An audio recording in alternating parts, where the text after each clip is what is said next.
So guys, the new Need for Speed trailer is out, and still everyone is pretty much none the wiser on what the next Need for Speed game is going to be. So I've done a little bit of digging, and I'm going to just sort of explain in this video what I think it's going to sort of be like and what I know is pretty much coming. Because the trailer was 20-30 seconds long, wasn't much. Two cars racing in the street being chased by cops. And yeah, so there wasn't much to give away. So basically, I'm just going to run through some stuff that we found. Trailers being played, as you can see. Yeah, so I found an interview with the developer, and the developer's name was Marcus Nilsson. And I keep looking down at the phone, so you're going to have to bear with me, because I didn't really memorise the notes. Yeah, so basically, the trailer didn't show us much. I've got some images here. First of all, everyone was sort of wanting and hoping, well, I know I was hoping for Underground 3.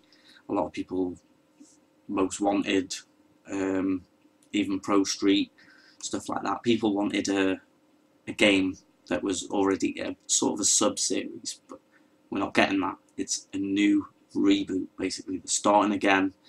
The last few Need for Speeds have not been, they've sort of been jumble all over the show, and they don't want that. They want to restart and regroup, and basically it's one of the good points is heavily going to be customizable, and you'll see with some of the points that I go through. I'll put the images all on the screen for you so you can see for yourself what I've sort of dug up. It's all general information, you know, so I didn't have to do digging that much, but I thought I'd stick it all together for you guys, and you don't have to go looking then, really, do you? So the interviewer, I can't remember what it was called. I'd like to give him a shout out, but you know, I can't remember what it's one of the big gaming websites anyway, Game Informer or something like that.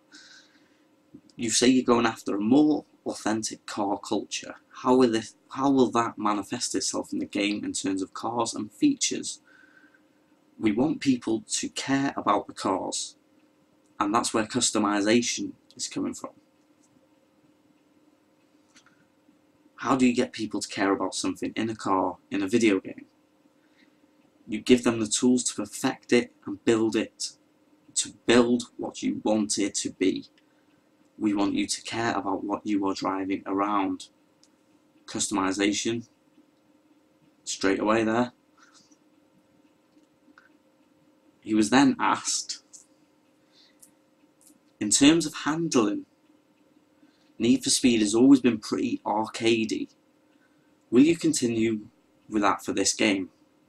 He replies, to me, Need for Speed is about edge of your seat driving, crazy driving, action driving, jumps, drifts, 140 miles per hour through corners. But having said that, there's a lot of variety within that experience, and handling wise, we are, with this game, delivering a very broad set of ways you can set up your car.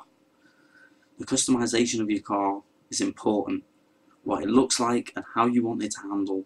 We give you pretty much unprecedented choices when it comes to how you want to set it up. So it's not just going to be visual customization, it's going to be heavy modding for the cars as well, which is another thumbs up from me. Let's just try and find something else. Oh, here's another image now. This was actually just on the Need for Speed website. They released it with some images that I'm going to show you in a minute, but I'm going to go through them as well. Need for Speed will let you tweak and adjust your car's appearance and improve your car's performance with must-have options and to truly make it unique. So, signs are pointing for good so far. And also, you can get a look at the customizations in action and learn more at E3, so it's not going to be long before we see full-on gameplay and full-on see what it's all about. And now there were some images on the website as well of cars. First of all, the charger, which I'm putting up now. Ba-ding! As you can see. As you can see, this is a very customised Mustang. Sorry, what did I say? Pretty sure it's a Mustang. I think it's a Mustang. As you can see, near the lights, there's neons in the grille, which, you know, that's pretty deep customization. If you think about it, neons in there, you know, flat black paint job, looks pretty sweet. So I was very excited by that. As soon as I seen that, that popped out to me straight away. Neons are back. The second image is of a Porsche, and it's the Porsche on the trailer. What's so special about that, you might add? Well, to me, that looks like an old Porsche. Looks like an 80s, late 80s, early 90s Porsche 911 with the fat back arches and the massive, ferocious spoiler, which old and new cars. Again, bonus, it's not just high performance new cars, Veyrons and stuff like that, samey. What you get to customise, the older cars, which is a win-win, because you can choose new cars or old cars. By the looks of it, you know, Porsche did make a remake of the 911. I can't remember what year it was. They did redo one, and it was I can't remember when it was or what it was called or anything like that, but I can't see that being that. I think it's just an older model Porsche what's been done to the hilt. So that's pretty much what we've got. I did have one more image, which I'm just going to look for now, sorry guys. Completely unprepared. Right. Marcus has asked the question, how basically, are you going to be able to play online and stuff like that? He's put, variety is the key, including playing your friends. If you look at the real world car culture, there is a lot of things we can learn from a game perspective to build gameplay, and you can enjoy your base it on authenticity. There was a lot of variation in that. He's been asked then, can you say how this manifests him? He loves manifest, this guy, itself in the game in terms of kind of things you'll be getting up to. Need for Speed is about speed. Speed races are absolutely there. People still want to be first across the finish line, but there are also a lot of different ways people go into this car culture. We go to drift events, we look at the stuff happening at Gymkhana, I think that says. You might not drift on the track, but you'll drift on the streets. What type of events do they have?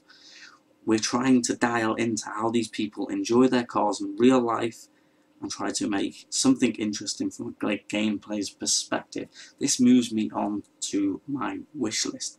What I want to see in the new Need for Speed. First of all, said it right there, drifting. I'd love to see drifting back. First and foremost, love drifting. Maybe not, I think it was Need for Speed Shift. It was very fiddly. It doesn't need to be that fiddly. It was too much. It was it took you ages to get. Once you got the hang of it, don't get me wrong, it was pretty awesome, but it took ages to get used to. So yeah, I'd like to see drifting back. Also, they're saying they've been on the streets. They're working with Speed something website. It's like a car lovers website where they work with Need for Speed and stuff like that. They've been getting feedback. If they're on about going back to the streets and stuff like that, drag racing. I want drag racing back in Need for Speed. I don't know about you guys, but I absolutely loved the drag racing, especially in Pro Street where you had to warm the tyres at first. Get it in the little beep beep beep beep. So I'd love to see drifting back. I'm probably not going to see all of this back, but this is just sort of what I'm hoping for. And obviously customization was a big thing for me, because my favourite Need for Speed ever, favourite racing game ever, is Need for Speed Underground 2. So, and that was mainly because of the things you could do to your car and stuff like that, and the racing, it was open world and stuff like that. And so yeah, this looks very positive. So a lot of people thinking, oh, a reboot is just starting again, it's going to be plain. It's not. It looks like it's going to be heavy customizable. It's open world. It's a nocturnal world, which means it's from dusk till dawn. So there'll be a lot of nighttime races, stuff like that. Yeah, like I said, it's open world. And also, last image I want to show you, which I completely forgot about, which was the, sorry guys, bear with. Oh, unfortunately, it's not been released on last gen. It's only PS4, Xbox One and PC. He got asked why, and I'll give you the answer now, what he says. The game is due out on PC, PS4 and Xbox, so no last gen versions. As a developer, what benefit has this given you? How will the game be better as a result of not having to work across multi-generation of consoles? He replies, it gives us focus. If you can deliver on consoles that are pretty much the same, you can level up in engine capabilities. Physical-based rendering cannot be done on last-gen consoles. We can do that on next-gen consoles. So it gives us focus, so we can put more energy into the features and can talk to each platform, but also we can employ techniques that cannot run on older generation hardware. So a technical edge and focus edge, which is important. So basically we're going to get a better game because it's not on last gen, which makes sense really. It's only a matter of time before the developers start leaving old gen behind. Sorry if you're still on old gen, but you know, enough's got to be enough at some point, hasn't it? So, as a Need for Speed fanboy, I've always loved Need for Speed games, played every single one of them. And my favourites are Underground 2, Pro Street, Most Wanted. They're the top three for me. And this seems like it's going towards that sort of I like feel to it, with the customizing, the night racing and stuff like that. So I'm very much looking forward to it, and hopefully we'll get to see more very soon. And well, we will, because it'll be an E3, and once we've seen the gameplay I might do a little bit more of a video on it. But until then, thanks for watching guys. Sub this channel because it's my channel, and there's going to be a heap loads more content coming to you. Thanks for watching guys, and be out.